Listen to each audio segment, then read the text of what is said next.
The NSA walked in. They're like, "Hey, we got to take a look at your computer. We got some reports." Like the guy sits down, clicks a couple times, and you just hear him go, "Ah! Ah! Ah!"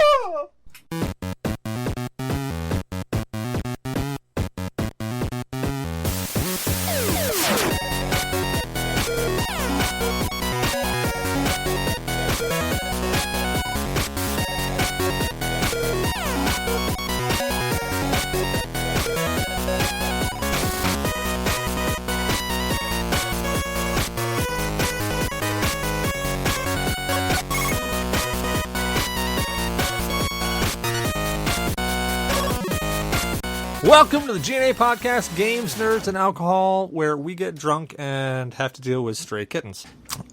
Yeah, my week's been interesting so far. Yeah, there'll be some story about that later. Anyway. Hey, nothing like ending your week on dealing with some stray pussy. Yeah, unfortunately, 4-week-old pussy, not something I wanted to deal with. Bro, that's like, knock knock, FBI. Yeah, that's like knock knock. I would expect that in my face over like somebody coming to arrest me. I'd expect a neighbor to come just put a shotgun straight to my grill and be like, "You know what this is for?" And I'd be like, "Yeah, I know what this is for." Well, you heard them. We got Zyber and Damok on the show this evening. Gentlemen, how are you tonight? Well, with that description, I want to watch Sin City because, that just made me think of Marv. Oh, Angry Marv. Yeah. Abso-frackin-lutely, dude. Wait a minute. Did he shotgun somebody in the face? Did he? Just the language of it in my head. Oh, okay. Yeah, I could see that. Dude, Mickey Rourke, man. I would not have, in my brain, Mickey Rourke did not equal Angry Marv, but he is Angry Marv. I didn't like the movie, so, yeah, but I didn't read the comics either, so when I watched the movie, I was just like, See, I read some of the comics. I didn't read them all. I actually read... Which one? I think it was like The Long Goodbye or something. It was the one with the cop with the kid. The one Bruce Willis did. Was that A Long Goodbye? What the hell was that called? Well, whatever. I can't remember. I'm pretty sure I read that one. It was a long time ago, but I'm pretty sure I remember that. I read that one. I actually thought I loved the style of the movie. Like, I absolutely loved that style. The style, how they actually made the frames. Like, if they did a side by side of the comic and then the cinematography of the film, and it was just like literally it was panes out of the comic right there on the screen. It was just really wild, I thought. Yeah, I thought the same thing with the Spirit, man. I loved it. I loved the style, how they captured it in more of a comic book sense than trying to add the real world into it and make it something that it's not. It kept true to that comic book feeling. I love when movies do that, when they adapt the book as it is on the pages. So like the recently, 4 hours ago announcement of the remake of Suicide Squad? So they announced that a long time ago, though, because that whole cast, there was like trailers or something for that a long time ago that they were, that I thought it was supposed to be a sequel, but I'm 99% sure they announced that last year even. Because I remember Nathan Fillion's in it. Oh. Wait, no. Where? Yeah. Correct me if I'm wrong. Stop me if I'm wrong, but I'm pretty sure Nathan Fillion's in it because John Cena's in it. I think Nathan Fillion's in it. There's a ton of people in it. All right, now we gotta look this up. Let's stop the show. I know.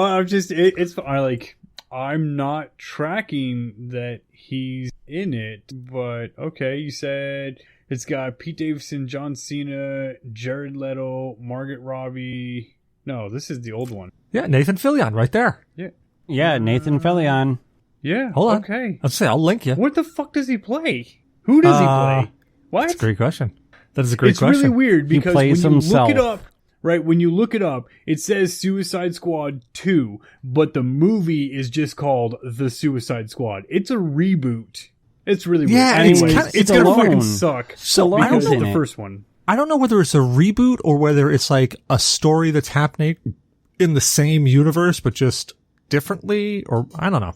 I'm interested. I enjoyed the original Suicide Squad. I even Will Smith's horrible performance in it, I still thought was comedic.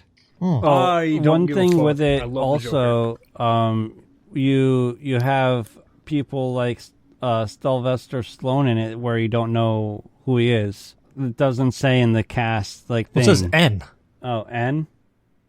Stallone, It's either that or the letting us know that Sylvester Stallone is a noun. right? Oh, okay. It's a lighter color. All right, I just picked up on that. Oh, it's a lighter color? Really? You're going down that road already? Dude, we're not even like 10 minutes into the show. Peter I can't say his last name. Doctor Who. Yes. Capaldi. Am I saying that right? Capaldi? Tinkerer. Anyways, that dude, he's in it. I know he's been in like a billion more things. Yeah, Peter, that was it. It was supposed to be a Pete standalone Davidson sequel. also, the guy from Mr. Robot. Michael Roker is in it. Dude, I love that guy. Like, I love to hate that guy, but I love that guy. Dude. Shit. How the hell do you say his name? Idris Elba? He was on Hot Ones. There's a lot of good people in the Hot One. Shit. He played the gunslinger in, the Dark Towers. Remember the Dark Tower movie that came out with, Oh, yeah. I know who you're talking about. fuck, what the hell's his name now? McGillicuddy? No. He was in Dirt. Fucking A, I'm having a terrible time with names today. Well, anywho.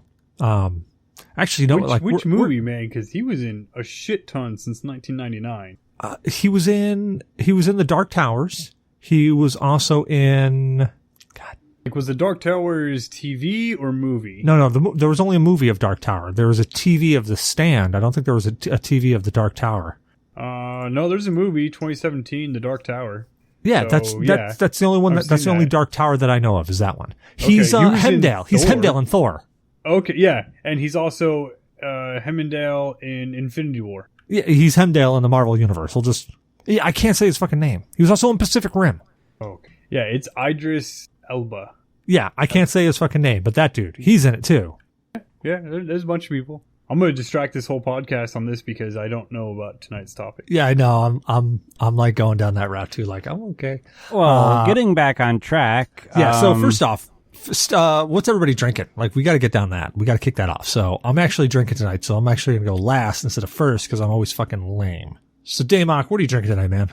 I have a black cherry truly, another black cherry truly, and a raspberry lime truly. I am going to drink truly because seltzer water, even though this is loaded with alcohol, seltzer water is relatively good for gut digestion and has been helping me poop, and I've been enjoying that. I take bigger poops and I'm losing weight. All right, so you're drinking alcoholic water. You're now off the show. Good talking to you. I'm joking. Hey, man, this alcoholic water, like, I don't get buzzed off of it because, wow, dude, I really got to fucking work on my tolerance. But it's actually pretty good because I like seltzer water to begin with. That's why I bought that fucking soda stream. Yeah, as long as you're not drinking like Michelob Ultras. Like, you start going down that route and I'm just going to be like, dude, just suck it up, skip dinner, and have an actual beer. Yeah, I've been doing that like, hey, you know what? I have 5 calories left. I can drink 2 Golden Monkey. Yeah, and then I'm just like, I want more Golden Monkey. This is not fucking enough. I want that taste. But soon, hopefully, I will have my new tea that's brewed with hops, and I'm really excited to try that out. But that's a whole different story. Let me know what that is. What about you, Zyber? What are you drinking, man? Well, I'm going to be kicked off the show, but I am drinking Michelob 64. Get fucking wrecked. Hold it up. I want to see it, bitch. No, I'm drinking... No, I just muted him. No, he's done. I fucking muted him. He's laughing and shit. No, right? I see his mouth just fucking muted. He's 100% muted. All right, fucking there you go. Talk. Excellent. Go on, talk. I unmuted you, you cock stain. I am drinking orange juice and gin. Thank the fucking Lord. Yes. I've been sipping on this while doing other works. So is that out of a fucking mason jar? It's out of my First Republic brewing jar. Yeah, dude, that looks like a mason jar. That's exactly how you fucking drink orange juice and gin. You just go down, you get you a fucking mason jar, you mix that bitch up, and you drink it. Dude, okay. I told you, quick side story. I told you about my brother's wedding, right? Where at the end of the night, he's like, we still got a drink. And I'm like, all right. And I start flipping through the box of booze and I find a bottle of gin and I hand it to him and he looks at me like, oh God, gin? And I went, there's orange juice on the counter. And he looked like, huh? And I went, dude, gin and juice. Snoop Dogg can't be wrong. Right. And he's like, oh, okay. And then we drank gin and juice with Sylvester. Sorry. Oh, that's a bad fucking idea.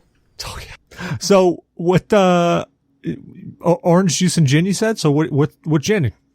This is, Hendrix. I'm trying to ration out my Bar Hill because Tomcat ain't cheap and I don't have much left. So I have the big bottle of Hendrix that the wife got me for Christmas that I finally cracked into because I got a big bottle a couple weeks before Christmas, not thinking that I was going to get one. So yeah, I got plenty of gin. Very nice. Hey, you know what, dude? There's nothing wrong with gin. I actually, I love gin. You know, gin is one of those things that I hated growing up, but I've now grown a weird, I don't want to call it a craving, but every now and then I just want a little gin. I don't want a lot. I just want, like, you know, a martini, a nice gin martini. Dirty martini, man. Exactly. Yep. Yeah, nice and dirty, and just sip on that for a little bit. I actually think I'm going to be... Nice and dirty like the whore you are. Yeah, I am. You know it. I actually think I'm going to be getting together a bunch of stuff to make apple teenies. And one night I think I'm just going to sit here and sip on apple teenies all night. Oh, dude. Just, you're going to have to fucking podcast from my house because Selkie would love you for it. She just bought martini glasses, and I've been drinking dirty martinis for the last 2 fucking weeks. And I finally I'm not out of gin, but I'm out of olive. And yeah, well, I've tried the vodka martinis, I've tried the gin martinis, but gin with those fucking, and I don't like green olives at all whatsoever, but green olives soaked in gin? Whoa, fuck yeah, baby. Oh yeah, dude, like literally Hawkeye cannot be wrong. Yeah, and on top of that, we have the espresso machine, so you can make the espresso fucking martinis. Oh, so bring over the apple teeny shit. We'll have apple teas. We'll have that martinis. Is, oh god, we're gonna die. Oh yeah, that equals death. Well, hey, dude, I just got my first shot this week, so my next one is set up for the 14th. So then 2 weeks after that, we can come up and touch tips, and we'll be safe. Fuck yeah, dude! My second shot is on the 6th, so 2 weeks after the 6th. Nice. See, that means you could actually go with him when he gets his crossbar. Yeah, you could be in the room because you're all vaxxed. Yeah. Well, I got it all planned out, man. Like, I almost had my credit card paid off, but now we're going out to Massanutten for a weekend, so I'm putting a little on that because I won't get paid until the following weekend. But it's all going to work out. I'll pay it all off. And then I'll knock down, as I said, I'm going to get down half of my student loan. Once I'm down to half my student loan, tattoo, which is going to be about $1,500, and then finish out that cross member. And I'll have the magic cross, which my wife is already like, I don't know if I'm going to enjoy that. Well, fuck. You're either going to enjoy it or not, but I'm getting it. And then, ladies and gentlemen, he absolutely has that first piercing. I have seen it. I almost got to kiss it. Didn't get that far, but we got that close. No, but it's a good, okay, I know. Good thing Blue's not here, because Blue would hate this conversation. It was a good, clean piercing, though. I got to give it to I'm going to give a shout out to the guy, and I haven't. Jeremy at Electric Paradise up in Fredericksburg. Dude, 100% professional, 100%, just a great piercer. Like, if you've got to get something pierced here in the Fredericksburg area, hook up with Jeremy. Or Jeremiah, I forgot his card here. It's either Jeremy, I think he goes by Jeremy. Well shit, I called him Jeremy. So if he doesn't go by Jeremy, I'm sorry. I'm a fucktard. I've been calling you the wrong thing. Anyway, go to him, check him out. He's, a great guy. As I said, 100% professional, friendly, explains you exactly what's going on, is quick, boom, it gets it done, and it's awesome. Like, great guy. But it's a good clean piercing. Like, it's really it's a good solid clean piercing. There's not there's not a lot of extra flesh and extra protrusions or stuff like that. Cause when I searched them, I saw a lot of weird stuff, and I'm really glad that, it worked out. It's just a great guy. I'm just really glad I didn't look at that damn needle. Oh yeah. I wouldn't have looked at the fucking needle, man. Judging by, what I saw, I was like, ooh boy, but no, it legitimately, like, no homo. That looked clean and good. And yeah, then I was like, damn, dude. I don't know if I can get dick pierced though. I think I got drunk and said that I would. Yeah, you said you would. You actually said when I go and get mine that you would then schedule yours. Yeah, but so now you have to go to Massanutten, then you have to pay that credit card off, then you have to pay half your student loans, then you have to get your tattoo. Yeah, so you got time. Pay back to us. So yeah, I'm good, dude. I got at least 2 weeks. At least. Well, at least right now you have the starting brackets for your cock cage. Yeah. Yeah. What the hell was that thing that we saw that was like the cock armor that had the little locking thing that the piercing would slide into? Somebody had it. It was like a... Dude, you don't want to get into that. You do not want to get into that. No. Stay the fuck away from that. That is where she goes, oh, I'm going to tease you, and if you get hard, you're going to be in pain now. Yeah. Well, anywho, all right. What I'm drinking. So I'm actually... I now rarely drink, which is the weirdest thing in the world since I always just drank so much. I went and I bought a brand new rum and I'm trying it out. And it was weird because you know when you walk to the store and you're just like looking around and then you look at something and it just calls out to you. Something about it just says, that's the one. I don't know what the hell about this. It sure as hell wasn't the name. Maybe it was the name because I love Afro Samurai. But this rum is called Afro Head Premium Aged Dark Rum.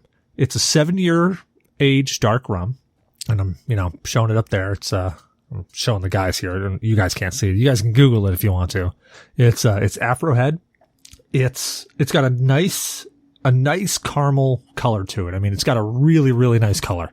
For a dark rum, it's a really, really nice, even color. A little bit lighter, I would say, than I'm used to for dark rums. Like if you're used to like a Bacardi dark, it's a little bit lighter than that. However, the flavor on it is really, really nice. It's not a spiced rum, so don't jump down that route. It's a dark rum. It's got like the first hits. Let me make sure I'm hitting this right. Now, I'm looking at it in the bottle, and I'm looking at it in your glass, and your glass looks black, like you poured Captain Morgan in it with some Coke. But the bottle was very, almost pirate? Yeah, so I poured, and here's the fun part. I poured it to about, you can't see my finger, can you? I poured it to about here on the glass. All right, so it's about a third of the way up on the glass. Measuring and then approximately 40 inches. So I poured it up to about a third of the glass, and then I've just filled the rest with ice and then a can of Coke. Now, right off the bat, mixed with Coke, there's a very distinct, like, vanilla taste. And that's, like, the weirdest thing. Like that vanilla taste is almost there the entire time. There's no, like, clove or spice to it. It's all got that, like, caramel vanilla flavor to it right there.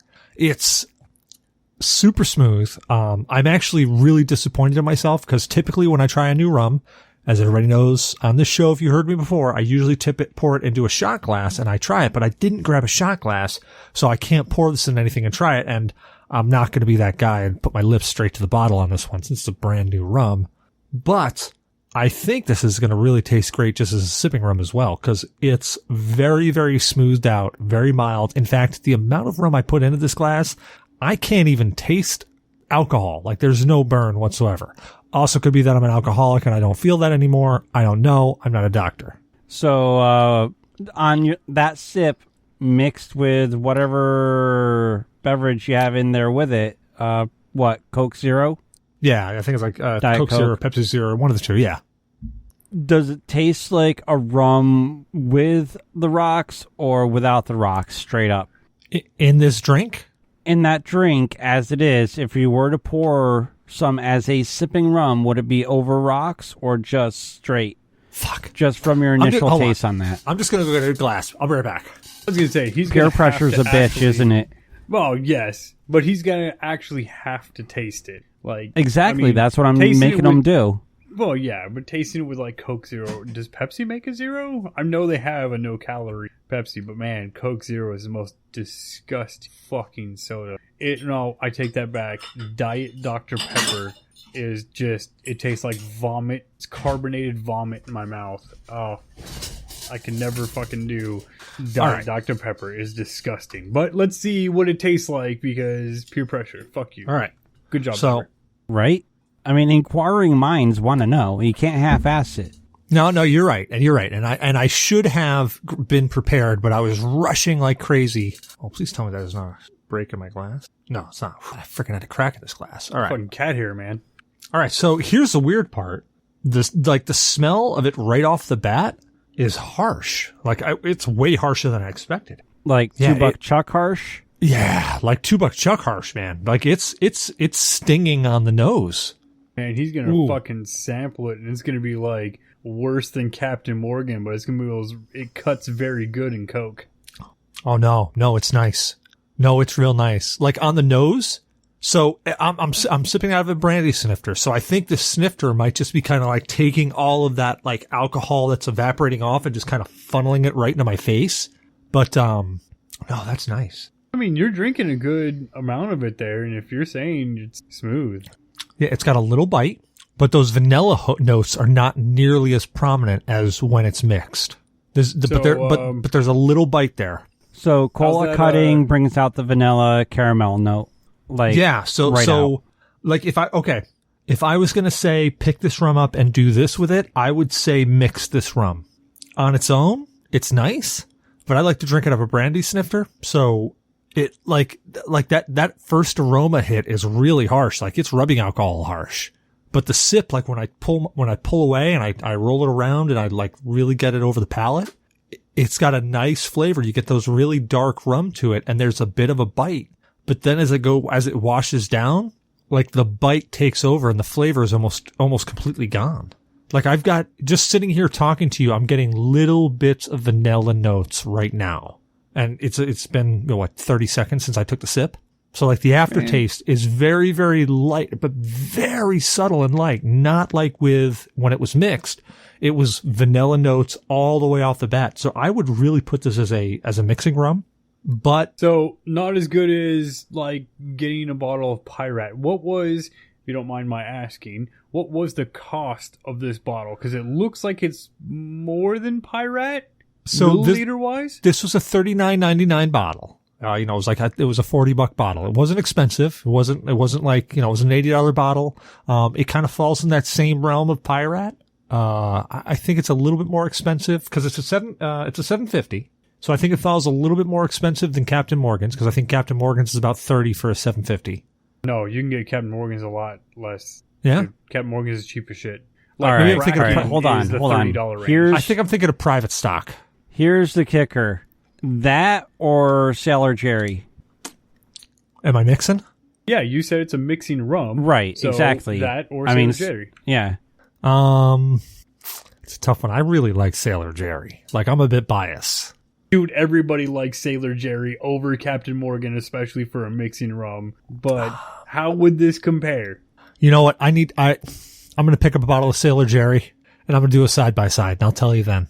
I honestly, I haven't had Sailor Jerry in so long, and I was going to pick up I was looking at Sailor Jerry when I saw this bottle, and I went, no, I'm going to pick up Afrohead.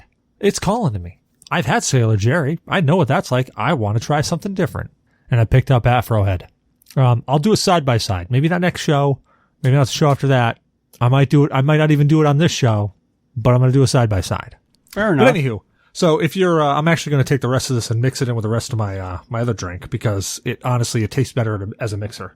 But, yeah, Afrohead rum, check it out. For a 7-year rum, it's decent. I would put it definitely better than Captain Morgan's. I'm going to reserve and say, I don't know, compared to Sailor Jerry. For a mixer, definitely better than Pirate, because Pirate just doesn't mix. Like you got to drink Pirate straight. You do, and it's better not even over on the rocks. Like, no, just straight, neat. Warm. It's great. Mm-hmm. Oh yeah. That Pirate is just really good. Alrighty, well, we've spent so long on the alcohol now. We're gonna try to blitzkrieg through State of Games, and that means I got to shut up.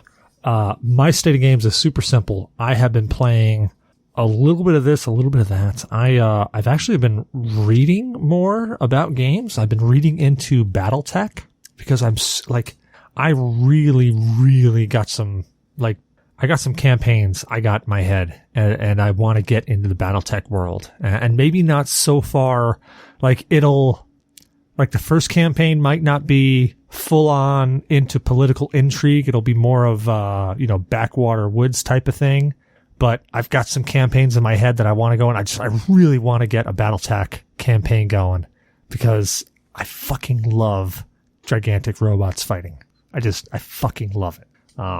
So I've been reading a lot of that. I have been playing a little bit of games, not much. I've actually rebuilt my old computer, so I spent more time getting apps installed and getting things fixed on my computer than I have actually playing games.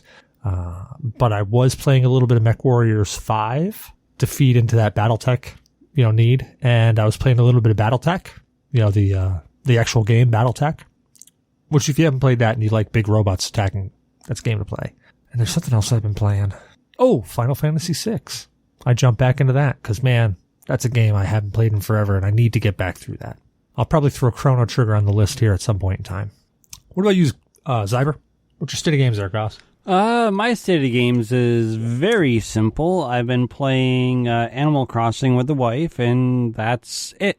Rip and tear Animal Crossing? Rip and tear Animal Crossing. I wish it was Doom Eternal, but no, just straight up Animal Crossing. Rip and tear, man. Rip and tear. Thank you, Damok, for showing that to me. I literally have been laughing ever since. Oh, that shit is great. And they just did an anniversary edition. Like, Nintendo came out and put, the Doom guy in with the Animal Crossing guys. That's fantastic. I am behind this 100%. What about you, Damok? What's your state of games? None. I've had a long week, and I haven't played anything at all. Sorry to interrupt you, Damok, but one other thing with Animal Crossing, they're doing a crossover episode of Rick and Morty to Animal Crossing for their anniversary. This I have to see. Dude, okay, speaking of Rick and Morty, did you guys see the crossover, not the crossover, but the guest animators for when Rick and Morty, the animators from Rick and Morty did a Simpsons intro? No, but I saw the Japanese style Rick and Morty stuff.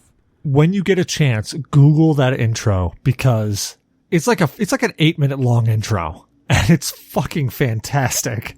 And I love at the end of it how Bart Simpson goes, "Man, no more guest animators."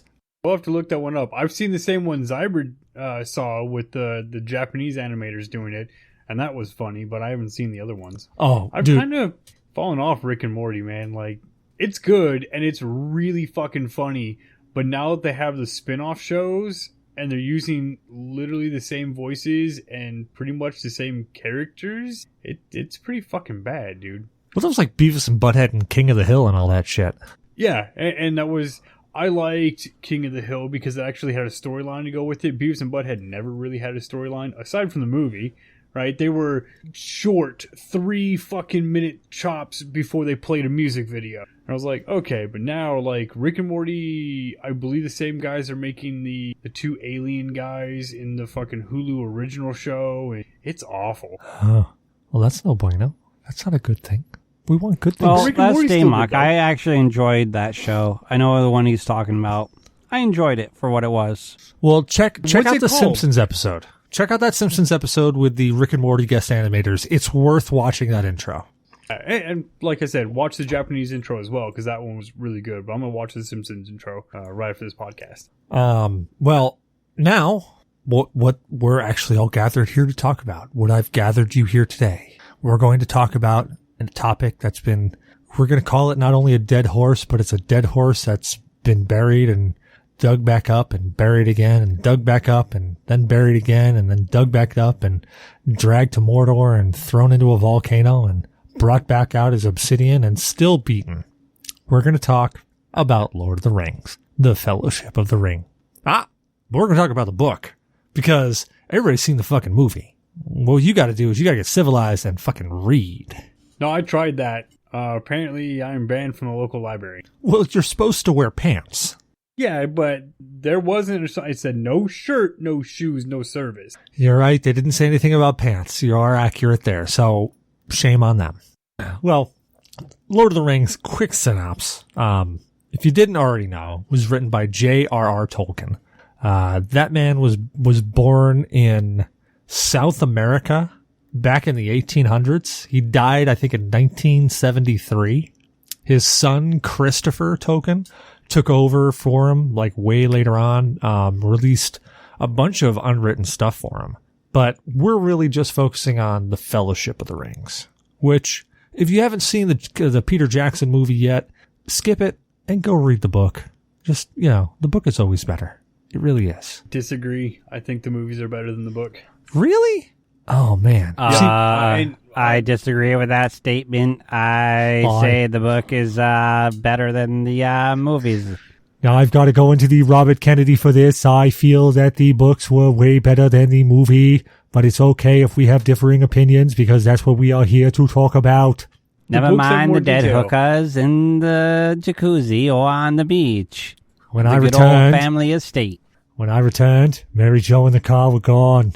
I mean, no matter what, right? The books are always going to have more to them than the movies are going to have. And yes, even with the extended 4-hour fucking each movie, Lord of the Rings and all of that, they're still going to miss a large chunk of the books. However, I felt, and I've only read the first 2 books, I felt that they cut the fat out of the books and got to what I enjoyed in the movies. I agree with that actually 100% because while I enjoy the book, and I really do enjoy the book, the movie did, like, Tolkien's a good writer, hands down. He's actually written, he's not to mention a good writer. He's also a brilliant fucking man, or was, sorry. He wrote like essays on, what the hell was it? It was, Beowulf. He literally wrote essays on analyzing that classic piece of work, Beowulf, and it's literally still looked at today to how to analyze older literature. Like, that's how, just like, I don't know, fucking revolutionary, just how this guy's mind works. But yeah, so, I mean, if you don't know who J.R.R. Tolkien is, and it's J.R.R. Tolkien, I may be slurring because I've been drinking, but it's J.R.R., 2 R's, Tolkien. He actually wrote several books. The Hobbit. So it's J.R.R. 2 R's Tolkien? Yeah, J.R.R. 2 R's Tolkien. So J.R.R. Tolkien. The rum is catching up fast. I think it is. I think it's definitely hitting me hard. Can we go back to talking about Suicide Squad? I think I'm just going to like really murder this topic now. Oh no, you're like legit spot on. Tolkien, the way he looked at literature has actually been taught on how you're supposed to look at older literature. There is a little discrepancy in there because of course there's people that are going to see things differently, but for the most part, the way that he analyzed literature and then wrote, sorry, Jesus fucking Christ, Trulies. Like, and the rum's hitting me. Right? And I was like, oh man, I'm like 2 Trulies in. So the way that he That wrote, doesn't really say much. 2 Trulies in. yeah, 5% fucking, I'm drinking the little Trulies, the 12 fluid ounce fucking cans. I'm not even drinking the big ones. But no, the way he wrote, and it has been talked about, it has been taught, he really and truly was a genius. Did you really have to work Truly back in there one more time? Yes, absolutely. I'm trying to get fucking paid. You should sponsor me. I drink your shit. So one thing I actually didn't know about J.R.R. Tolkien is I did not know that, I knew he was a writer. Like, I knew he wrote books. I didn't know he was a poet. Like, to be perfectly honest, I did not know the man was a poet. I have no idea. I've never read any of his poems. Oh, now I'm going to. I did not know. Now I'm going to seek them out and try to read them. Yeah, I gotta find Goblin Feet. Yeah, like I knew he worked, where the hell did he work? Was it Oxford? I knew he worked at like some college. Yeah, I think it was Oxford. I mean, that's where a lot of his stuff was published through also.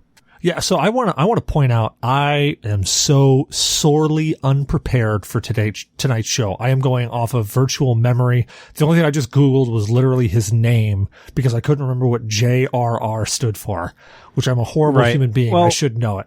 On the timeline for his life, it does say Oxford and early career. Okay, so I knew he worked at a college. I just didn't remember where. So it was Oxford. Which Oxford, I mean, is a pretty prestigious college. I mean, still to today, it's still a very prestigious college. So it's not like he's some scrub. He worked at Oxford. Like, that's impressive. But yeah, I never knew he was a poet. I mean, to be perfectly honest, outside of the Hobbit, Lord of the Rings, and there's one other one, like the Similarian or Cimmerian or something like that. I forget the hell the name of the book is. It's something like that. But anyways, other than those, I didn't know that he did any other works. I mean, I knew about essays that he wrote. I knew that he wrote essays. I don't know of the essays specifically because I didn't look those up, but I knew that he wrote some essays, like specifically on Beowulf and stuff like that. But yeah, the guy is, I don't know. It's just one of those things. I think of J.R.R. Tolkien and all I can think of is The Hobbit and Lord of the Rings. But the dude had so much more around him than just that. Oh, he has absolutely so many more books based in Middle Earth. It is not just The Lord of the Rings and not just The Hobbit. He centralized his writings around Middle Earth. I know, and it's really wild. I mean, so the Fellowship of the Rings. Let's tap into it. Anybody want to tap into what the synopsis of the story is, or do you want me to jump in and do it? Well, from what I can remember of it, the synapse of it would be Frodo comes to wish his uncle, farewell to his retirement and going away with elves. I can't remember. I might be mixing the movies with the books right now. So it was. So how that worked out was that it wasn't his retirement. He was dying. Yeah. Like technically he was going to die, and the elves were transporting him like Sharon would over the the fucking river Styx, basically guiding them to allowing him to go to the elf afterlife. But right. And in Frodo's inheritance is his house, his belongings, the ring, and it quickly turns around when Gandalf, the great wizard, Gandalf the Grey, notices the ring and, does some investigating and comes back bewildered. Then Frodo ends up getting escorted to, I can't remember the name of the city, but one of the elf cities, and it's put forth, and the rings are of the elves and man and the dwarves are hey, this is the one ring. We got to destroy it, and eventually that ring ends up awakening all of evil, and they search for the ring for their master, which leads into a quest, and that's to destroy the ring, but also along the way. That is the longest fucking explanation for a movie about, and I'm getting drunk. You want drunk walking history? You got drunk history, Lord of the Rings style, man. It's already a podcast, man. Right? Yeah. No, man, you're pretty, you went into a little bit of weird detail on there. But yeah, you pretty much nailed it. So Frodo, Bilbo Baggins is the main character in The Hobbit. And in The Hobbit, he finds, the one ring to rule them all, that fun stuff. In the Fellowship of the Rings, Frodo gets bequeathed all of that, everything that you just said. And yes, Gandalf the Grey finds it and is like, oh, holy shit, this is like the fucking ring, man. But he doesn't know that at first. No, he doesn't know it's it. The second book. It's suspicions, though. He has suspicions. No, not entirely. He says, and very much in there, that there are very few magic rings in the world, and they are not to be fucking reckoned with. And he does not know the purpose of that one. Is that verbatim? What the ring is. No, it's not verbatim. But he doesn't know what it is, but magic rings are exceedingly rare to begin with. They do exist. And he has no idea, and he doesn't want to put it on, and he doesn't want to touch it and all of that because it gives off a bad vibe, but they don't get into that until the second book. You know what? You're right. You're absolutely right. I've only read the two books. I never got into the third one. I watched the movies instead and loved them. No, you're absolutely right. But they do go into a lot of history on the rings and how they're made. And it's actually, there's the Fellowship of the Rings, it's all about getting, I mean, it ends up getting together and there's a band of them. It's basically a D&D game, to be perfectly honest. It's a group of them get together and they've got a quest to go figure out what this fucking ring is and either destroy it or do something with it. But it's literally a D&D game. Good. Well, they do have the tabletop of Lord of the Rings. Well, we're going to get into that in a bit. We'll get into that in a bit. That's actually part of the influenced portion that's going to come later. Because I actually did structure this shit out. I actually did. We're all fucked. He's drinking rum, right? Oh, super fucked. Well, if this turns into a recording of a, happenstance Lord of the Rings tabletop, I got dice next to me. Hey, actually, I got dice right here. So, fun fact, all you need is 2 dice. You need a 2 10-sided dice to do like 90% of the stuff in MERP. I am fucking drunk. Did you hear me slur that badly? Yep. Yeah, dude. I don't know what MERP is, but yeah, we're going for it. No, MERP Middle is Middle Earth. Earth Role-Playing. MERP is actually what it's called. Middle Earth Role-Playing. Well, then shit, dude, because I'm drunk and I understood your slur. And Damok, you only need 2 dice. Yeah, like 90% of the stuff you do with 2 dice, because it's all on 100. It's like literally you roll a 2 10-sided dice. One's your hundreds or one's your tens, and one's your singles, and you get percentage dice on everything there. That's how you roll out everything. It's actually a really easy system to learn. It's just there's a lot of math involved. It's if I were to compare it to anything, it would be like D&D 3A. With actually no, it's actually a little less complex than 3A. Well, anyways, we'll get into that later on when we get to the influences. But anybody know the date that the Fellowship of the Rings was written and published? I'm drawing a blank. I have no idea. I believe it was like 1945 or something like that. Yeah, I'm serious. Like I'm so unprepared. I'm asking because I don't actually know. Wikipedia says 2003. That might be the movies. Wikipedia's wrong. No, originally published in 3 volumes in 1954 and 1955. Well, okay, so here's a cool piece of trivia. Do you know why it was published in 3 volumes? Okay, so J.R.R. Tolkien was born in South Africa, lived in England, and in England at the time, when was it published? 1954 and 1955. 54. Yeah. So 1940s came along, and what happened in the 40s? World War II. Big old war. So publishing costs were through the roof during that time for a very long time. In fact, I think it was actually even I think they were into the 60s before they actually got out of rationing in England, if I remember correctly. I could be very wrong. If I am, please don't crucify me. I'm drunk. But publishing costs was like way through the roof. So the book that J.R.R. Tolkien wrote for the Lord of the Rings, they had to split into 3 different books because publishing costs were so high. They needed to actually break it up. They needed to get sales out to make money, to get more, to publish more, and so forth, so on. It's kind of a leapfrog thing. So that's actually all meant to be one long book.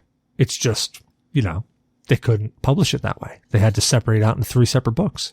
So I'm looking at it, right, and The Hobbit came out first, and The Hobbit is a very long and large book, right, and it is the prequel to Lord of the Rings. I don't see the publishing date off the, just a quick fucking search. I didn't see the publishing date, but yeah, no, I'm sorry, 1936 is when it came to the attention of people. Yep. Right, because he used to write fantasy stories. Mm-hmm. Damn, actually, okay. On his biographical timeline, it's September 21st, 1937. Okay. So, yeah, this one just says that The Hobbit came into the attention of Susan Dagnall, whatever the fuck. Yeah, so cool, okay. Fun thing about The Hobbit, the page count on The Hobbit was 310 pages. Do you know what the page count on The Two Towers was? Like 900? No, 423. So if you think about it, you got 423 there. I don't even know what the Fellowship was, what that was. You're going to have me Google fucking page numbers and oh my God, I have no idea. 423. So we're going to guess it's going to be like 4 something per book. So the Lord of the Rings, like the whole thing was probably over 1,000 pages. And they broke it up into 3 separate books because, well, publishing 1,000 pages at the time was pretty expensive. But now, it absolutely makes sense. Now you can actually get, when you go out and you buy the Fellowship or you buy the Lord of the Rings, typically you get it in one big book and it's just chopped up into 3 sections. Where? My living room. I literally have a copy of it that's just one long book. I got the same one for the Grimm Tales and Edgar Allan Poe. See, I have those, and I bought them from Costco, right? But when I've bought the the Links trilogy, they've always come in big, really nice triple book collectors type things. So I actually have a separate version of them that is 3 nice leather-bound copies of. Actually, it's 4 because it's got The Hobbit in there as well. And I've got a really, really nice set of those. And those I actually don't open, but the one that I actually do crack open and read every now and then it's one like super long volume. But yeah, it's a fun little fact that, the whole reason that there are 3 separate books is because publishing costs were so high and they had to separate it out. But all those take place in, Middle Earth. And I forget there's some, you know what? I'm really drunk because there is some significance to Middle Earth and my brain is just not working right meow. It is not working. Well, another series, if I'm remembering correctly, that's been broken up because of how big it was, were the Robert Jordan books. Which one are Robert Jordan? The Wheel of Fate books. I don't know that I've read them. Well, if you haven't, there's something to look into as well. I'm going to have to. Well, I've got like 400 Battletech books to read, so I'm going to have to fit it all in somewhere. Thankfully, I've got a 45-minute drive each way for work, so audiobook, baby. Well, if you're going to get those books in audiobook, they're like 20 some odd hours a book. That's all right. Let me know if you want an Audible account because I have a shit ton of credits because I subscribed to it and I was like, this is great. And then I stopped. Now I telework all the time and I don't commute and my commute got shorter because I changed jobs. And I bought a fuck ton of books that are just sitting there. So if you want like Warhammer 40K and then some of the books that Zyber's recommended and you've recommended and all that on audiobooks, plus like 9 extra fucking credits to buy more books, let me know, man. Because if you're doing the commute, at least somebody gets use out of it. I want to, I just don't. Like, when I sit at my computer, I'm like, oh, fuck, I'll watch YouTube all day. No, I'm definitely down on that. So here's the question. So, I mean, I'm going to be perfectly honest. I haven't read The Fellowship of the Rings it's probably been 3 decades, to be perfectly honest. I read it a long time ago. But I can still remember the impression that I had when I read it. It was probably because I read that book before I started playing D&D. And I can honestly say that book, what's the word I'm looking for? Captured me. Really, really made me like want to explore that world. Made me really like imaginatively think up different things that could happen in that world. To the point of, which the next topic we're going to get into is influences. To the point of that I started playing MERP for several years because I wanted to experience that world even more.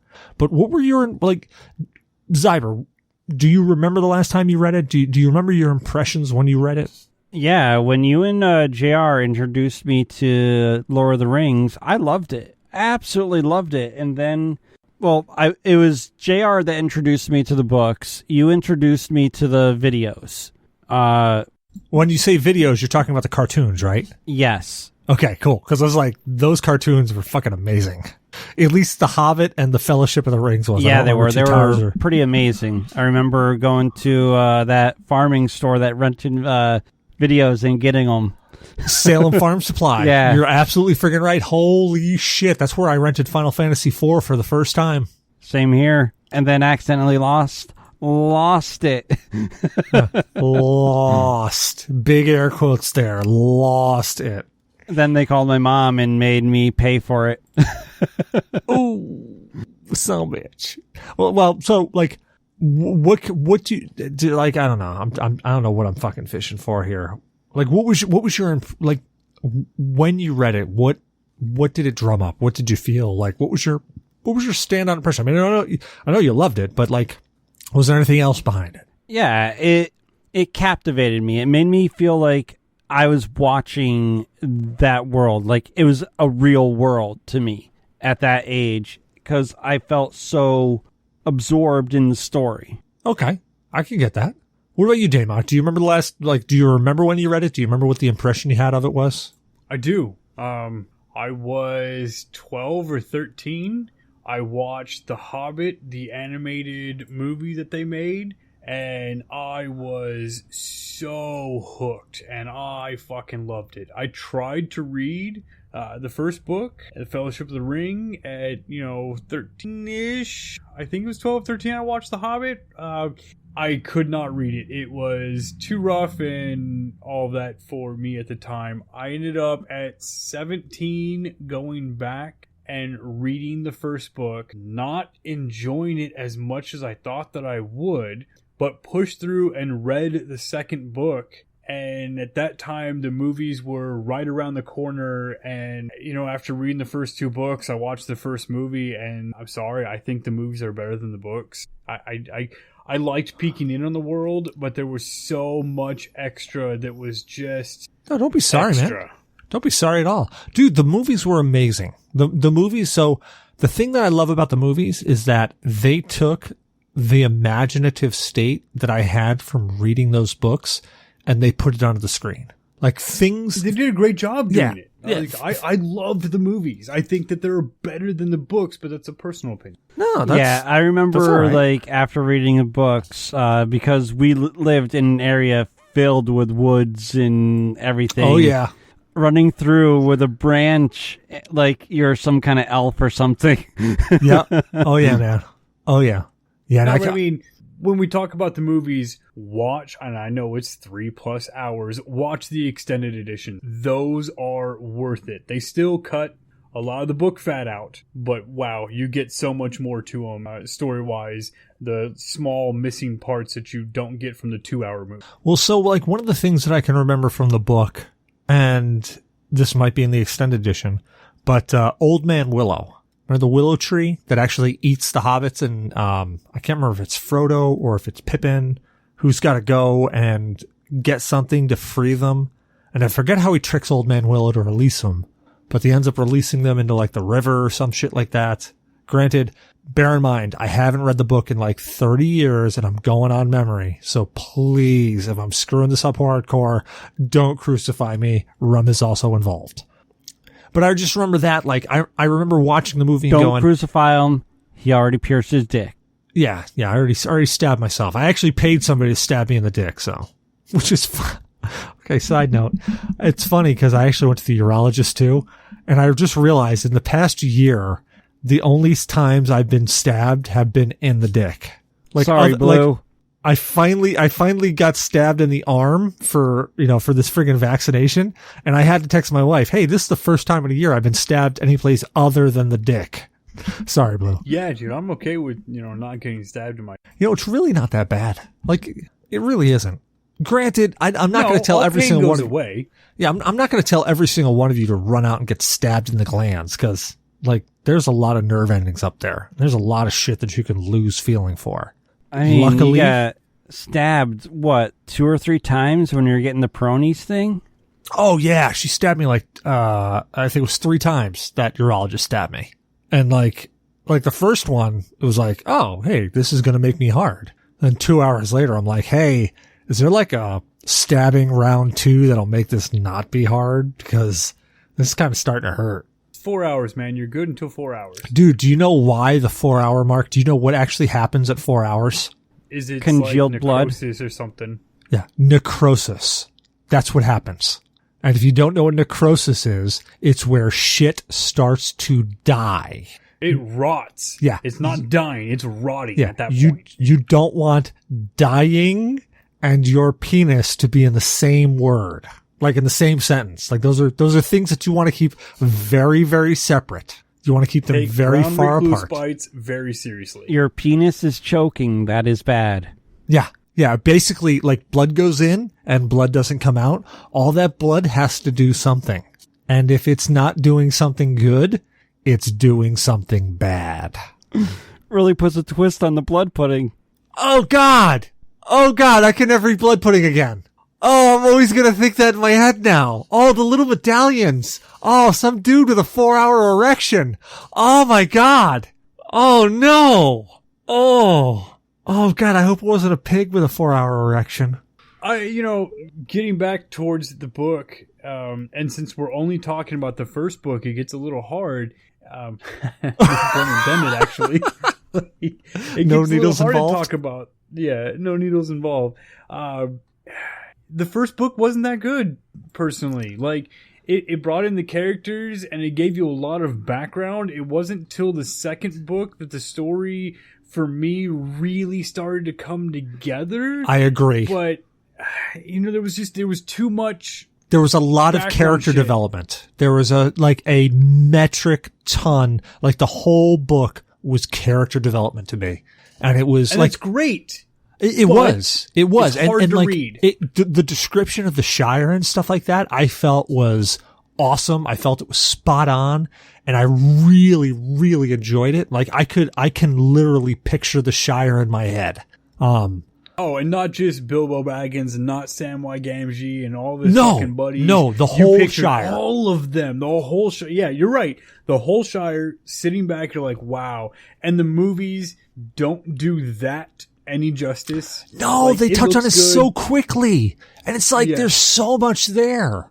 And like I said, I personally like the movies better than the books, but there are aspects of the books that will always be better than a movie. I've yet to see a movie that has totally been better than the book, but there's a lot of fat in those books that got trimmed out in the movies that I enjoyed more. But the Shire, sadly, in the first movie, it's too small, it's too short. You don't see it. It's suddenly they're in the Shire, and suddenly they're in the woods, and you're like, wait, they were like, how the fuck did they get there? And I guess why is Pippin way the fuck out here with everybody outside of the Shire? And like, oh, they come here all the time, and it seems like it's just a 30-minute walk, man, and you're outside the Shire, deep in fucking mystical woods, and it's not like that at all in the books. No. It's not a 30-minute walk. It's like the fucking Shire is and I agree with you. I really enjoy the movies, and in the Fellowship of the Rings movie, and I know I said we wouldn't really do comparisons. We'd probably do the movie review way later, but the movie had, it trimmed out a lot of that excess stuff that just was not needed. You didn't have to have it. But on the flip side, as we've already discussed, and I'm beating a dead horse now, the Shire was just such a living, breathing, just it was almost like it was an organism on itself, just everything happening all at once, and it just really introduced hobbits, because like in the book The Hobbit, they introduced Bilbo Baggins and he was a hobbit, but in the Fellowship of the Rings they really showed you what hobbits were. The Shire to me felt like a world that was outside of its own. Yeah. No one really understood the Shire except for Gandalf when he came to do his firework display for the festivals. Yeah, it was like its own ecosystem. It was its own thing, and you could probably dive into a life in the Shire on its own, and it'd be like, I don't know, maybe Stardew Valley or some shit like that. Like, dude, it's actually funny. I can remember a MERP campaign that I did where they actually never left the Shire. They spent all their time in the Shire, on the outskirts of the Shire, defending the Shire. And it was fantastic. Everybody was hobbits. It was actually a very fantastic campaign. God, even just talking about this, I want to play MERP again. That's really so weird.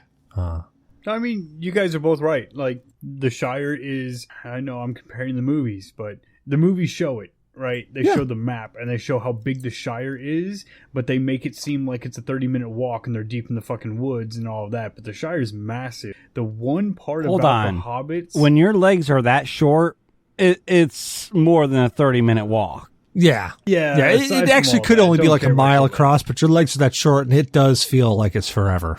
Right. Okay. But the one thing that the book really conveys that movies don't and all of that was that I felt more like the hobbits were very druidistic, right? Very one with the earth, very druid type people. Community driven. Community driven, but very in touch with the earth and the world around them, especially with the way they built their houses into the ground, the way that they did all that stuff. They were very druid I society. didn't get druidic tones to them. I got them as being a creature of innocence more than druidic. I could go with that, but I could also see what Damok's saying with how they really were just working with nature versus overcoming nature. Right, I get that. I understand that. But I wouldn't go as far as say druidic. Yeah, I guess druid kind of does give a very specific connotation, but I could see what Damok's trying to say with that one with the earth thing.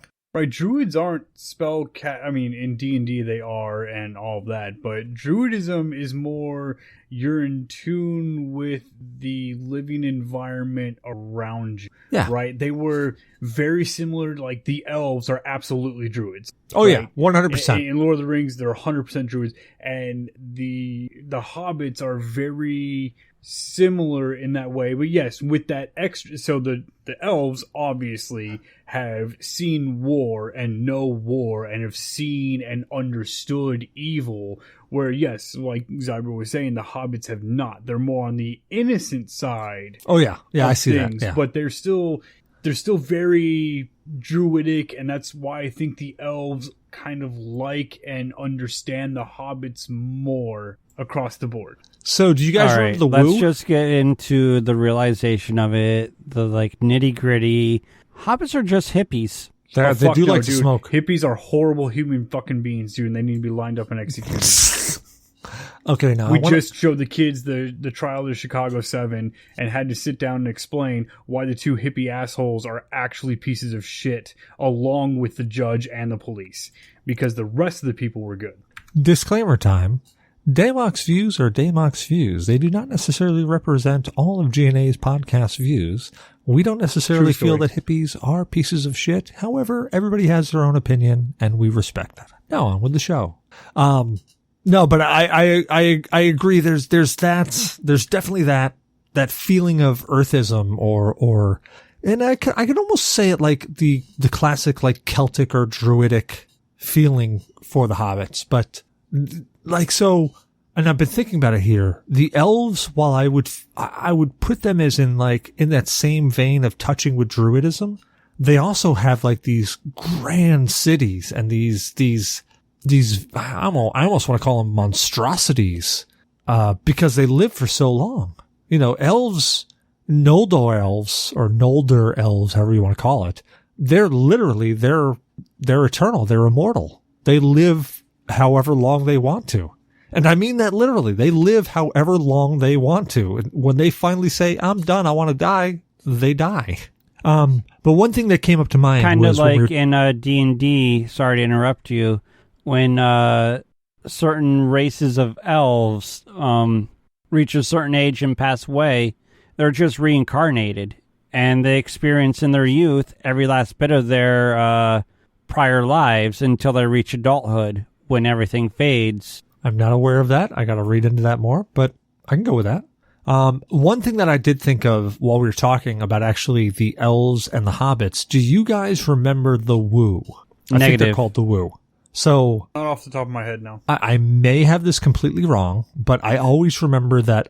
And okay, this is the part that sucks, being that I always end up being the game master. I always wanted to play a woo warrior, because if I remember correctly, the woo actually have a mystic tattoo on them that's completely invisible. But once they decide to, basically activate it, they become camouflaged and like virtually invisible when it comes to, when they're in the forest. They're very earthen. They're very, very, like I would put them as more druidic, not the shape-shifting druidic, but more intuitive. The Wu Jin? What's the Wu Jin? Is that what they're called? I just remember being the Wu.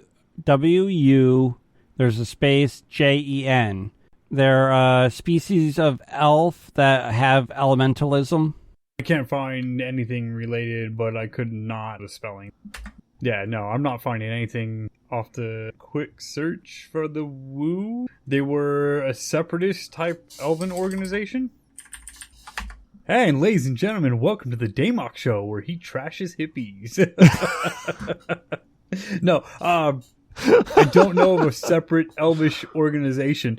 I'm trying to find them. If I had the book in front of me, I could find it right away. What I have I'm finding the book. Hold on.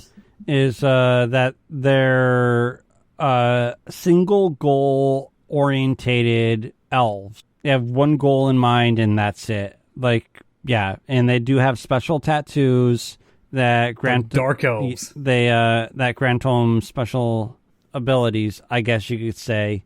I'm getting this right from Forgotten Realms. Alrighty, I'm showing you guys Cecil's this. got his book. I'm showing you guys this only because you can see. This is the original book that I have had ever since I went to England and bought this at a friggin' RPG shop over there. This book has seen some shit. It's got a lot of piss and cum stuff, you know. A lot of cum stains. There's characters. But no, like, so Bilbo Baggins gets honored by the elves, right? And he gets escorted through the afterlife. Alman, the Undying, the Undying Lands, Dying Lands. Yeah. Alman, right? So, and the elves have a lot of respect for hobbits. And in the books, it's very, very subtle. And what I thought they did a good job in the movies is they also made it very, very subtle, but it was always a nod to how the hobbits were innocent and one with nature and much along the lines of elves without being the everlasting dynasty and spiritualism that is the elf. But, I mean, that's what I remember and what I've been able to kind of touch on and look up over time. But right the here. first book is hard. They're called the Woos. Woses. Of all men, none surpass the Woos in the art of woodlore and woodcraft. This very ancient and diminutive race have long been tied to the forest and has... Holy shit, this fucking thing is blurring on me. I gotta stop drinking. And has... They're druids. Remained the greatest lot of woodland warriors ever produced by the second born. Their skills have in fact guarded their narrow survival, for they are considered ugly by men and elves alike, and have been hunted and persecuted since the days of the First Age. The Woos have many names. They call themselves Dragu, Druidian, or Druids, is a label given to them by the elves, while men use various terms, Pulchelmen, Wild Men, Drugs, or Drigs, or Woos, the latter the Western construction. Orcs fear the Woos and have named them Ogre Ahai. Okay, I went off the tattoo thing. What I have on Forgotten Realms from Wu Jin. Well, Forgotten Realms is D&D. Right. The Woos. No, so I always wanted to make a Woo warrior because they have this mystical tattoo that allows them to basically go invisible when they're in the forest. Okay, that was a lot of effort. Because the Wu Jin adapt special tattoos that appear significantly or insignificant or silly, to outsiders, but were vitally important to the Wu Jin, since they drew their power from supernatural sources. Breaking these tattoos resulted in the loss of spells, illness, and other misfortune. When you said tattoos, that's what I thought of. They do not exist until the end of Lord of the Rings. Mm-hmm. So it is when Frodo, if you haven't watched them, Jesus Christ, dude, sorry. But when Frodo casts the One Ring into Mount Doom, it erupts. It causes a rock slide that makes a pass transversable again, exposing the Red Sky clan to everything. But not even the Great Eye could even see the Woos, according to the website I was able to, fandom stuff that I was able to. They've been so out of touch. But before that, they were, yes, they hunted orcs with poison arrows, and the orcs were absolutely terrified of them, but they played no significant part in the first war and or the second war. Correct. But that's one of the reasons why I wanted to play them. I was just really intrigued by them in general. Yeah. I mean, they're men. They're just men of a different breed, apparently. And yeah, they're like they're like a lost Asian tribe. Man. They're like literally the lost tribe in the middle of the Amazon that nobody's seen and nobody's heard of. And when you go and talk to them, they shoot poison arrows at you and you end up paralyzed and over a spit. What's that? The Sentinelese, the Sentinel Islands off of India. Whatever, the untouched islands. Yeah. Those fuckers, dude. Like, they shoot down helicopters with bows and arrows. Like, we think we're technologically advanced. You can take down a fucking helicopter with a bow and arrow. You got me. Yeah. Next thing you know, you're sitting there like, oh, we're fine. What are they? They're primitive. And then 4,000 arrows come flying through the sky. Well, we chose poorly. No, but that brings us on to kind of the next thing of influence. You know, what has this book and of course the later books have influenced? And I think it's very safe to say everything. Like, Tolkien is literally the father of modern fantasy worlds. Beyond a doubt. Absolutely beyond a fucking shadow of a doubt. Agree. Tolkien has absolute reach and influence. I mean, they've made, of course, the book that I just held up, which was Middle-earth Role-Playing, 2nd edition. I have the 1st edition too. I'm a nerd. But Middle-earth Role-Playing, which is literally you get to play, you jump into the world of Middle-earth and you can play whatever scenario you want. You can play whatever you feel like. It was actually funny because Middle-earth Role-Playing is the first role-playing game I ever played. I played it with a friend of mine, Jason Crash. His brother, Lorenzo, was actually DM. It was me and Jason, and we sat down and we rolled up characters, and we literally played, I think we played for about an hour, and all we did was we were in one town, we started walking to the next town, found a bear, fought a bear, and then that was it. That was all we played. And it hooked me so hard that I have literally played role-playing games ever since. So, I don't know how 100% true this is, but George Lucas, when he created Star Wars, was absolutely based off of... I could see him pulling influence from Lord of the Rings. I mean, like, literally, if you can think of a modern era fantasy in any way, shape, or form, it's probably been influenced by J.R.R. Tolkien in some way, shape, or form. Well, Robert Jordan, like I was saying earlier, he was influenced by Tolkien. Yeah. I mean, there's been several campaigns that I've run that I've literally ripped right out of the Two Towers. Yeah. I mean, George Lucas has come out and stated several times, and I honestly did not know this until I was looking it up. He absolutely says that Lord of the Rings was the major basis for Star Wars across the board. Of course, he cut out the fantasy and put it into a sci-fi setting, but he also kept a lot of the fantasy setting to Star Wars. Wait, that brings a lot of stuff to light with our vampire game. Made me feel like at the walls of Mordor. Yeah, but at the walls of Mordor, they didn't murder somebody, fold them up like friggin' recycling, and throw them into a gutter. No, but there was that obstacle of a big wall. We got a gate that we had to get past. You do what you do when you're at Mordor. You know what Mordor was symbolistic for, right? Berlin Wall. No, the trenches of the First World War that Tolkien was in. Okay. All right. Oh, yeah. Well, so actually it's funny because in the cartoon version of the Fellowship of the Rings, when they're trying to break into Mordor and they're trying to get through the gates, they're like in what almost looked like trenches in the cartoon. And I remember seeing that going, wow, this is really like military. And then they snuck in and all that stuff. And I didn't think anything else of it. But now that you say that, it brings back that memory of, yeah, I remember that. Yeah, I mean, it's hard to say that Tolkien didn't influence every fantasy thing moving forward since the 1950s period, right? Oh, yeah. Like what did he not have an influence in? And the thing is to not recognize that, like, it's tough to even try to do something nowadays in a fantasy setting without saying that Tolkien influenced you in some way, shape, or form, because you know of it. You've probably read it. To say that it didn't influence you would be just an ignorant statement, in my opinion, because obviously it had to have. Like, everything that you read influences you in some way, shape, or form. Now, here's a little something, a little kicker, and one of the topics that I threw in there of controversy. Did you know that that the Fellowship of the Rings was actually banned and burned in some states? Yes, satanic. Anything fantasy was satanic. Yeah. It wasn't just the states, it was banned in countries. Yes. And burned in countries. Yeah, like New Mexico actually had book burning events where they burned the Fellowship of the Rings, which in my mind is just wild, but granted we live in a different day and age, a lot more accepting of information and ideas. Well, actually, we're going the opposite way now.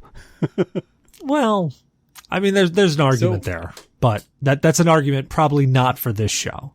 But No, but Tolkien, though, has plenty of controversy over his religious influence throughout the books, and definitely the way that his politics aligned in the books, and how and there's a lot of dispute, and that's why I say it's controversy, because there's a big dispute. But the orcs are supposedly a reflection of wartime propaganda of the Japanese. And there's a lot stating that, and a lot going through, and a lot of analysts are looking at it that way.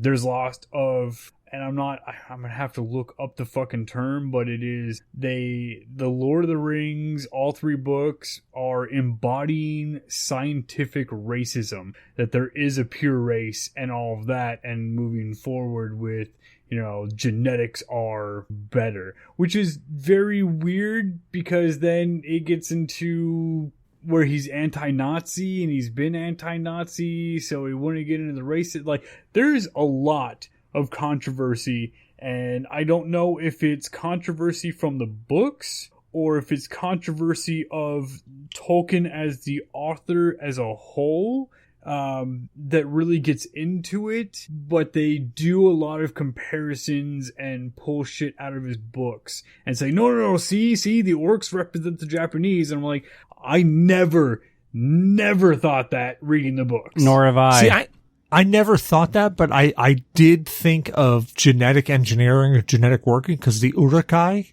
were like a genetic mutation of the orcs and goblins to make like a superior race. So I could see the analog between that and like the German, one race to rule them all type of thing. I could see the analog like to there. I don't know about Japanese though. I don't know how I would loop that over that way. Yeah, it's one of the big things that they talk about. Tolkien's orcs are a reflection of the wartime propaganda caricatures of the Japanese and the depictions of the Japanese, that the orcs are all for their one fucking, and in the case of the Japanese, which they're not wrong, right? It's a different culture. The Japanese have their emperor, right? And then they're doing it that way. And Sauron, of course, is the orcs' all-knowing emperor, and they march for him regardless of death, dismemberment, injury, period. Like I said, I don't know if it's them taking Tolkien apart and reading into things, or if that was what Tolkien got into. So the controversy is there, but how true is it? Fuck if I know. I look at it like this. If you're going to pick it apart and read into things, it's always going to be there in your head. Oh, yeah. You're going to associate it, even if you're like, no, that can't be true. Once that box is open, it's open. You can't close it. It's always going to be there in your head.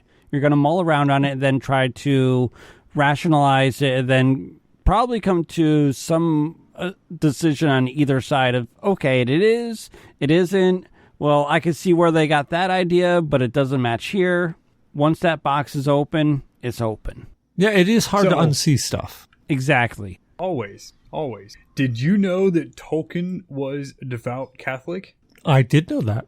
So not only he was a devout Catholic, but not only that, he was a significant factor, and I'm not sure exactly who C.S. Lewis is, aside from another fantastic writer, but I don't know his work. He converted from atheism to Christianity because of Tolkien. That means Tolkien was a damn good writer.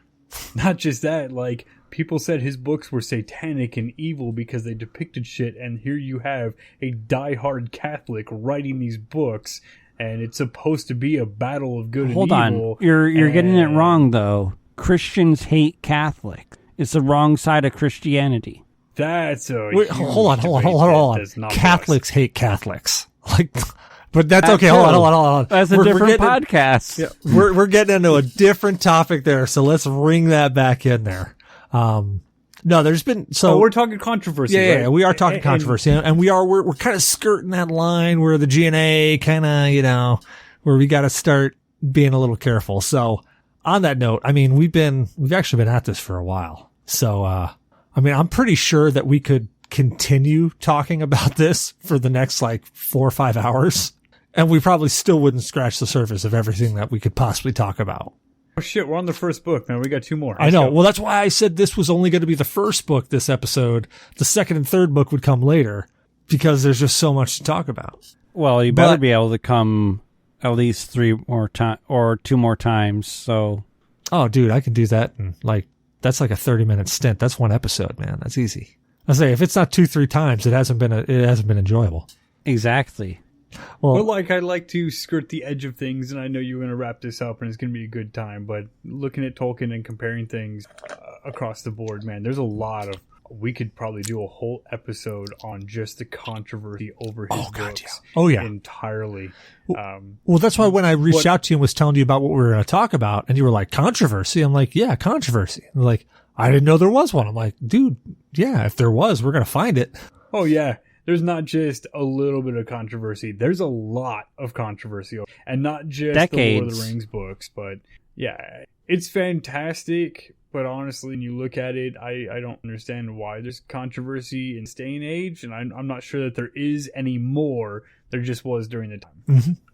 Well, on that note, Zyber, where can people find you at? You can find me on my Twitter at Zyberblood. That's ZYBERBLOOD, or hanging around the G.N.A. Discord. I don't do the foozles or anything like that really anymore, so it's just those 2. Very nice. What about you, Damok? Where can people find you at? I exclusively troll the G.N.A. Discord. You can always find me. Nice. And I'm Cecil Xavier, your host. You can find me on Cecil vs. Games on Twitter, Cecil Xavier everywhere else, Ustream, Facebook, Twitch, fucking Grindr, Bumble Humble, everywhere else. You can fucking find me. It's true. He's on Grindr. I found him and I linked up with him. Yeah, he did. He swiped right. It was great. It was a good time. You got Grindr wrong, man. It's swipe left. Oh, shit, is it? Fuck, that's why I haven't been getting any hits. Well, anywho, if you want to find me, track me down there. We used to do a horror movie. We got to get, you know what?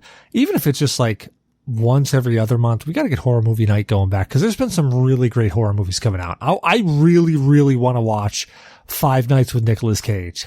I don't know what the name of that movie actually is. Tomorrow, man. Is that tomorrow? We're doing it tomorrow? Yeah, I got a D&D thing tomorrow, or when it's not D&D, but whatever, it's D&D. And then after that, man, I should be done around 6. So I'll be home around 8, depending on the after bullshit and some beers. But yeah, dude, I'm fucking yeah, down he has GOD tomorrow. That's what he has. He has GOD. Yeah, he's got GOD. I could be down with that. I'm doing I'm tearing apart a car tomorrow, and then I'm doing Texas to Brazil after that. But as long as I come back from that, I'm down. I'm down to watch Five Nights with Nicolas Cage. Yeah. I gotta watch that movie. Like that movie is either going to be A, so amazing that I want to watch it again, or B, so terrible I'm going to want to watch it again. Poltergeist, man. It's going to be Poltergeist. That's in my brain. What's going to happen? If I get back early enough from what I'm doing tomorrow, I'll jump in. Dude, I gotta watch this movie. I really just have to. But there's been Cecil will get the meat sweats. Yeah. Zyber, come back when you get a chance, and we'll kick off the movie 9-ish. And unfortunately, if you fucks are listening to this, you won't get a chance to watch it with us. But if you join the goddamn Discord and you say Damok sucks, rabbit dick, I'll give you a 500 gig M.2 solid state. Yeah, he will. He totally will. We used to do an anime night, and maybe someday we can get that kick back going. Right now, I can't. But, dude, I so fucking want to finish out Monster. I have to. I love that fucking show, and I know everybody else didn't, but I love that fucking show, and I want to watch it. I have to watch it sober. I gotta find the rest of Overlord. Overlord was good too. God, that was a great recommendation from God. Well, anywho, so we hope you enjoyed the show. Don't forget to rate, review, and subscribe on iTunes or your favorite podcast app. Reviews help people find the show. So if you enjoyed listening to us, let us know. You can find us on on iTunes, Google Play Music, Podcast Addict, Spreaker, FM, Player FM, Spotify, iHeartRadio, pretty much any place you can find podcasts, you can find us. If you can't, let us know. We'll upload there. You can email us at GNApodcast@GNAandyourdNA.1 with your questions, comments, death threats. We don't care. We just want to hear from you. In fact, if you email us that Damok sucks rabbit dick, we'll fucking send you a 500 gigabyte M.2 drive, or Damok will, because he loves it too. We also, what the fuck am I missing? I missed something. Do we have a website still? All disclaimer, Daybox views are not views of the G.N.A. Discord. Is not a member of the G.N.A.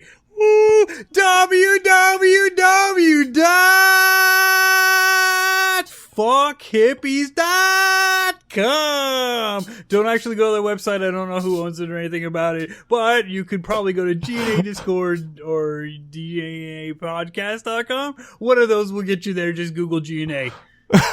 Yep. Thank you, Damok. Well, gentlemen, thank you for joining me on this show. This is a fucking great show, man. I had a great time. I had a good Same time. here, It's man. good to see you drinking rum again. And once more, what's that email? G.N.A. and your G.N.A. DNA podcast dot one? G.N.A. podcast at GNA.1. Yeah, dude, email that says that just Damok sucks rabbit dicks, and I will legit send you a fucking 500 gigabyte M.2 solid state. I don't even care where you live. I'll pay fucking shipping. All right, guys, have a great night. Have a good night, brother. You too, brother man. I had a good time, and it's good to see you drinking rum again. G.N.A. podcast, G.N.A. podcast at GNA.1. Yeah, dude, email that says that just Damok sucks rabbit dicks, and I will legit send you a fucking 500 gigabyte M.2 solid state. I don't even care where you live. I'll pay fucking shipping. All right, guys, have a great night. You too, brother man.